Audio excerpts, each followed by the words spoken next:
What was Aussie bush like back over 100 years ago? These rinky-dink recollections can answer that question.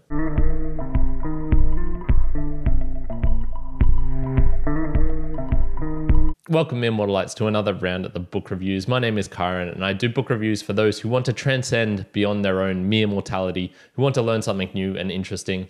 Today is a little bit of a special one. I'm kicking off a month of Aussie book reviews, and what better way to start than with We of the Never Never and The Little Black Princess by Mrs Gunn. These were actually two separate stories that were published, but I have a version here which has blended the two together and put them into one book. So you're getting a two for the price of one for this book review.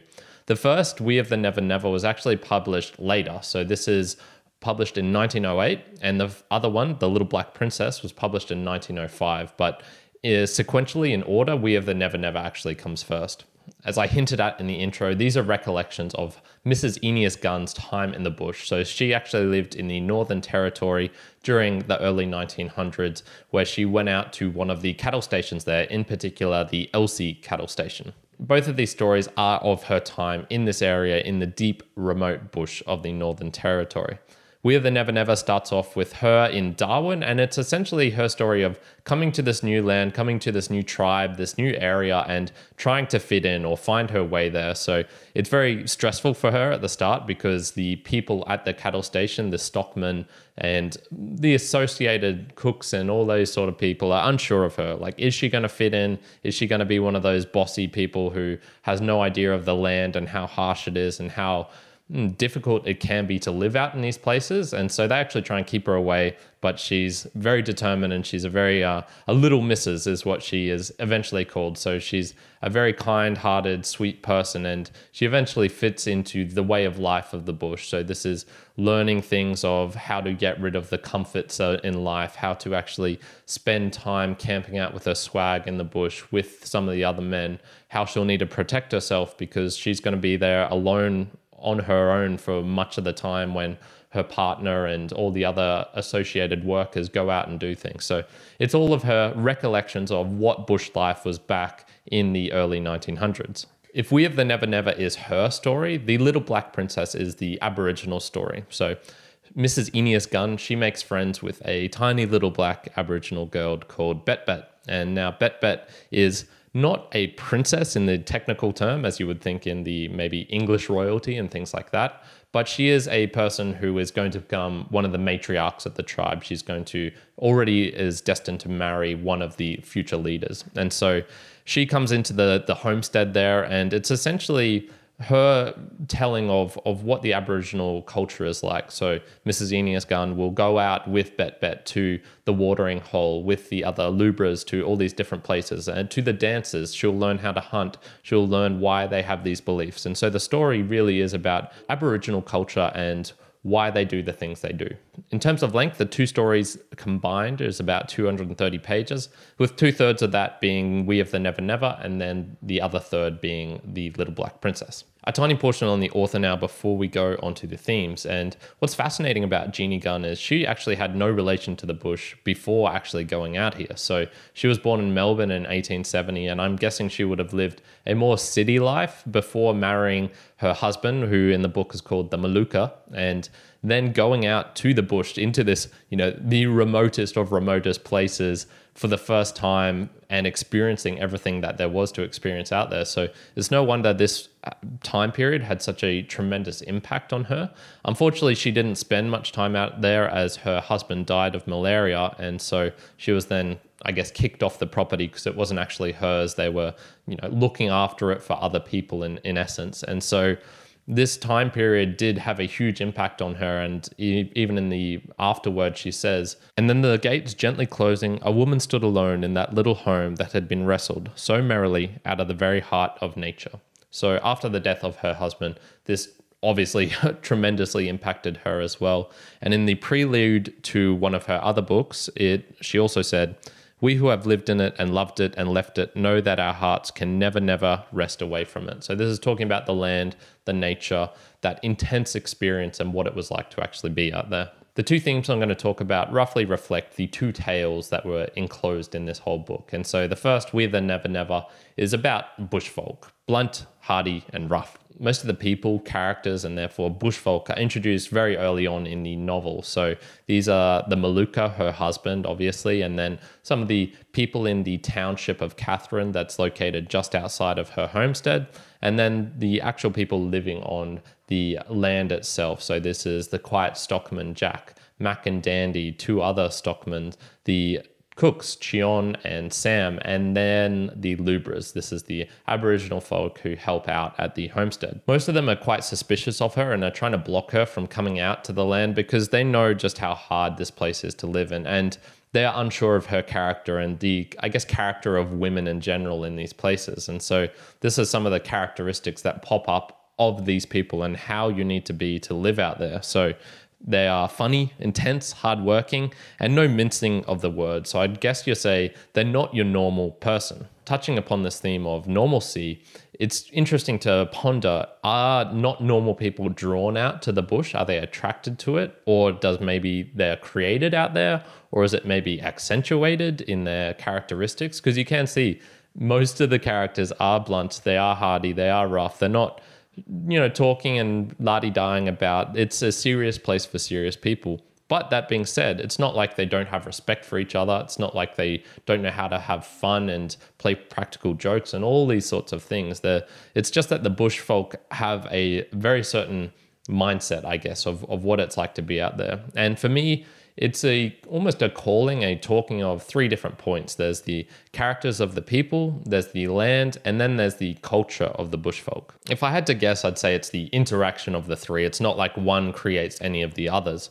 That being said, the land obviously is always going to be the land. There's always going to be the wet season and the dry season. There's always going to be the harshness of that, where there are poisonous snakes and all sorts of animals that are out to get you, where if you're not careful, your ass will get drowned, burnt, all in a single day, because the weather, the climate, the temperature there is quite brutal. So you could say, okay, that one's kind of unchanging and unfixable. So therefore, it's more the culture and then the people who are attracted out there, their characteristics that are a little bit more malleable. It's important to point out that these are generalizations as well. And I'm going to add a little personal interjection here, which was I did spend a little bit of time out in the Queensland outback, which is obviously a bit different from the Northern Territory. It's maybe slightly more closer to home, although still quite remote at the same time.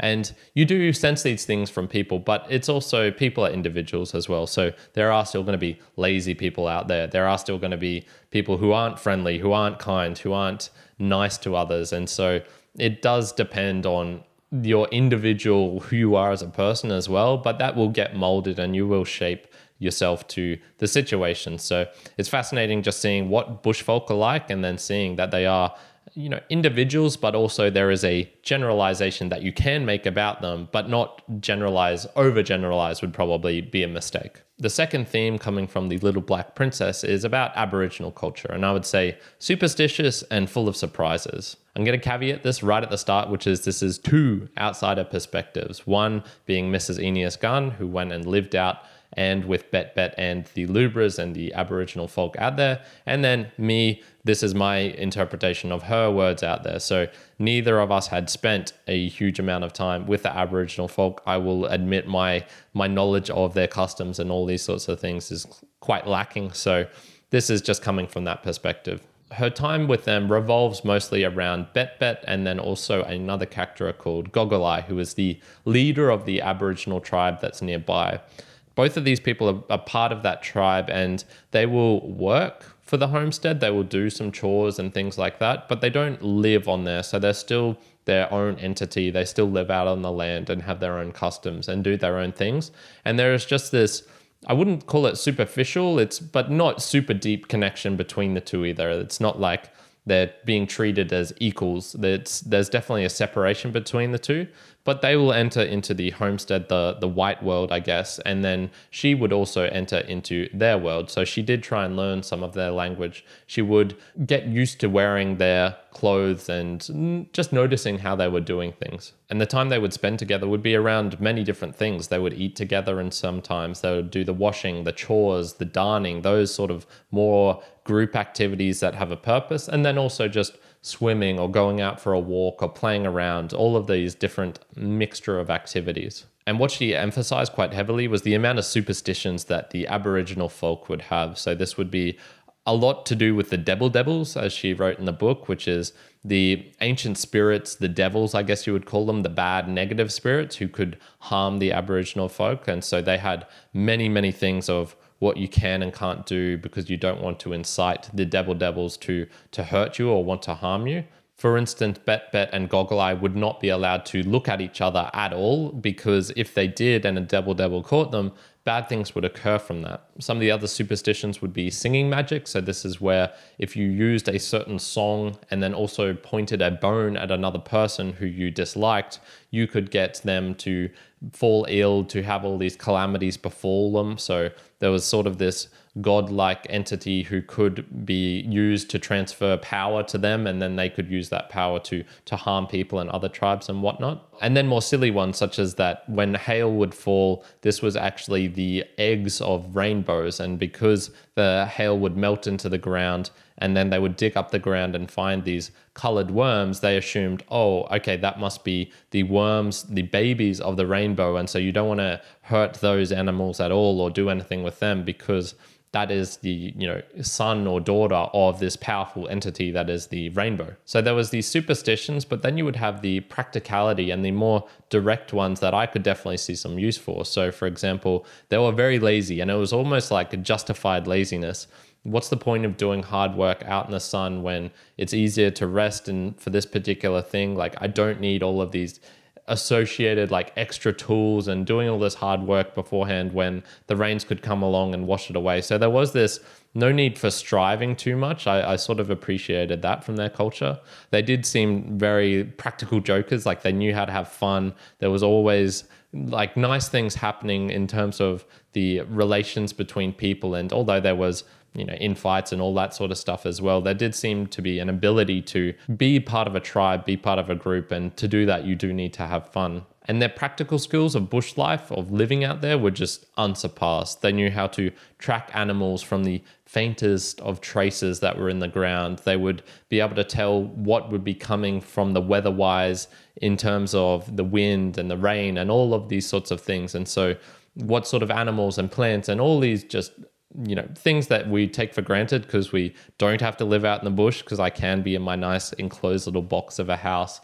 But they would have this tremendous amount of knowledge and tremendous amount of skill in being able to live out in the bush in a manner that would be beneficial for them. And so just on Aboriginal culture, of course, it's cultural relativity. So you look at it from one perspective, you look at it from another perspective, you can say, oh, those things are stupid. Why would you believe that? And then you could say, oh, maybe the belief in that is necessary to be able to get these practical skills in another manner. Or perhaps, having that belief is silly, but it works out in this way. And so you can always look at these things and say, like all things, there's bad and then there's good and then there's neutral, and sorting them all out is just how hard and difficult it can be. One thing I did find really poignant though, which was a scene in the book where they were celebrating the king's coronation. And so they did it the Aboriginal style, where they had this huge feast. They killed a bullock, they cooked it underground in this specially made oven, and there was just like partying, fiestas all the time. And then the next day, you'd sort of look at that and go like, oh, what's like strange things they're doing? What, maybe silly or maybe fun or maybe just seems bizarre. And then you would see the next day that the white bush folk, the men, the stockmen, those sorts of people, they did a salute with their revolvers pointing up into the air, shooting up. And this scared the shit out of all the Aboriginals, and quite rightly so. And they eventually had to be, drawn back, saying, we weren't shooting at you, we were shooting in the air. This was a way to celebrate. And so I just looked at that and was like, man, that is just equally as stupid or equally as silly or as equally as fun as perhaps what the Aboriginals were doing. So it depends on your culture and what you're used to and whatnot. But it is fascinating diving into these little side cultures and going, oh, that seems cool, that seems not so cool, I like that, I don't like that, and just seeing, oh man, there's so many different ways that people can live in the world. Now, some of my observations and personal takeaways from these rinky-dink recollections, I did not take it for granted that I could actually read the book. There are some quite hard words in there, and this is not due to the Aboriginal words, although when they are speaking, you do have to try and reinterpret what they're saying. But even just the Australian words in general, like, man, there was so many in there where I went, Okay, I think I know what this means, and I have heard of this word before, but just reinterpreting all of it, I really think that if you come at this, even if you're fluent in English, from outside of an Australian perspective, you're probably going to need a dictionary or an Aussie on hand to help you, because so many of the words were just very peculiar to Australian culture. A takeaway for me is that discomfort can bring its rewards. Some of the most amazing parts of the book were when she went out into the bush, where yes, you are at the mercy and the risk of rain, of sleeping in a waterlogged sleeping bag, or being burnt to a cinder by the hot sun and all of these things. But damn, you get some amazing sights with the stars at night, with this river running through after the storms, with this old gum tree, or, you know, a classic Australian tree that's just this huge monolith out there. And